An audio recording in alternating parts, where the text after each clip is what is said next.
So, so in this PowerPoint, we're going to talk about uh, different types of um, uh, supports for rigid body systems.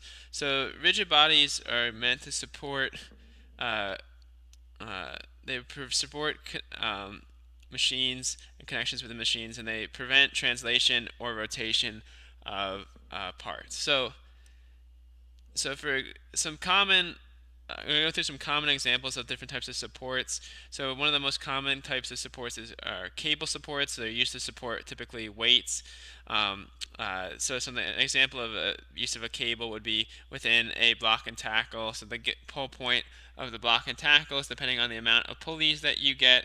You get a different amounts of mechanical advantage. So for a single pulley, you have to use the same amount of force as the weight of the system, but each time you add an additional pulley, you get an improvement in the force. And if you use up to 4 pulleys, you would get four. You only have to use 1/4 of the amount of force in order to lift that weight. Um, so so cables, again, we're thinking about what types of freedom do the cables allow? So do they allow translation? Do they allow rotation? And then, so if they, and then if what, in what directions do they prevent translation or rotation? So, in cables are very simple. They allow translation in every direction except along the direction that the cable is taught or in. So in this case, the cable goes from the top right of the screen to the bottom left. So our force would be applied along that direction, and rotation is allowed about the z-axis. The next type of component would be a weightless link. So in this case, the link is the center crank of our system here. So that's like, I'm gonna try to draw it here. All right. So that so links are often used in linkage systems in order to apply forces, and often used to translate rotary motion into linear motion, like in the case of the piston cylinder. Um, so links can apply forces along their axis. Any other direction, they can't prevent any type of motion.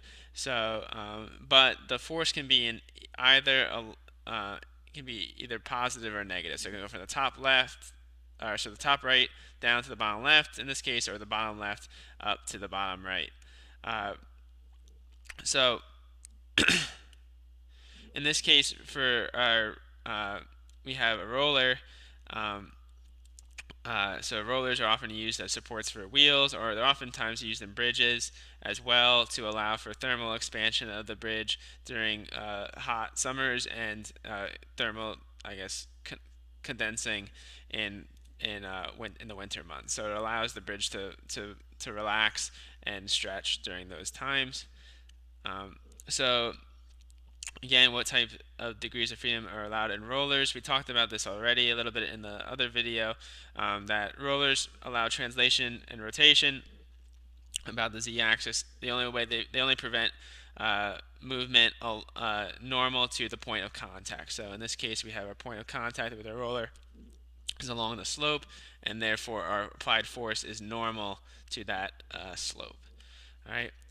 So in the case of if you have a roller or pin that's confined in a smooth slot, um, an example of this would be if someone's using an elliptical. These guides on the bottom, on these two bottom rails here, those are allowed to translate along those guides, but they're still allow the links to move along those the links can still rotate. So in that case, the only thing that's only force that would be applied in that situation would be normal to those to that slot. Okay.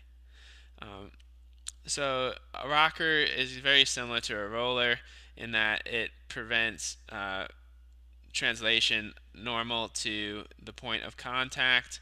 So in this case, you'd apply a force that's normal to the point of contact of the rocker makes with the supporting system. Okay, so then another one would be a smooth contacting surface like a rocking chair. Again, a rocket chair is very similar to a roller, where we have a force. The only it can move along the it can move in many axes and it can rotate, but it can't translate normal to the contacting surface. All right. Um, all right. Another example is if we have a piston cylinder and we have a collar that's attached to a smooth rod. In this case, um, the rod is allowed to move up and down the smooth collar.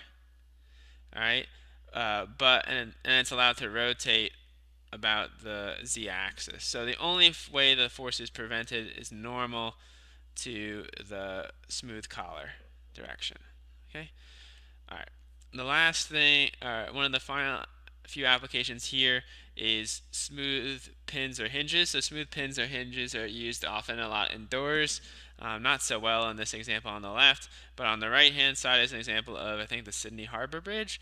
And that has a giant pin that allows for some movement of the bridge due to thermal expansion or other loads. Um, so, so for pins and hinges, again, we're thinking about how do they translate and do they allow rotation. So pins, we talked about a bit before that there's no translation, so you can't. This rigid body can't move to the left or to the right at the point of contact, but it cannot but it can rotate about. So rotation is allowed. All right. So due to that lack of translation, it can apply a force along the x direction or the force along the y direction. You could also define it as being a force of unknown magnitude that's applied at some unknown angle. All right. All right. Um, so another application we have are for fixed collars on smooth rods. These are often, I think you can think of them as like linear bearings. Um, so they allow for translation along one direction, but they prevent rotation. So, so these also are used a lot in gym equipment, where you're allowed to slide something up and down, but you're not allowed to. It's allowed to slide up and down, and it's fixed using a separate pin that prevents the translation at a later time. So for these types of examples, uh, we know that it can translate along this axis, but it can't rotate about the z-axis, and it can't translate normal to that smooth connection. So in this case, we're going to have applied force and the couple moment to that system. Okay. All right. And then our last example would be for a fixed connection, like a fixed beam that's connected to a wall. And in this case, these beams are totally fixed, so there's no forces. All the forces that are being applied to this section.